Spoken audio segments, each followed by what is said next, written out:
If you're wondering how long will battery last on OnePlus Nord 5, first of all, I've reset my phone to all of the default settings, so we're gonna base that video on those settings and how long will battery last actually. So if we open a settings, we can scroll down to the battery section right here, and without any tasks currently, if we enter battery mode, we can see that in the balanced version it will last 22 hours and 41 minutes, and that's just a standard mode for the battery. You can go with power saving mode and it should last you 1 day and 30 minutes.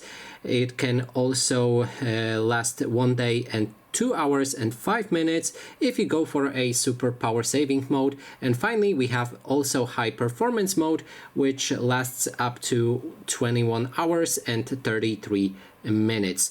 So as I said, those settings on this device are reset to default, and also it doesn't count when you're playing games or watching videos on YouTube and etc. So if you just leave your phone like this, it should last that long. So that is basically everything. Thanks so much for watching, and if you like this video, please consider subscribing.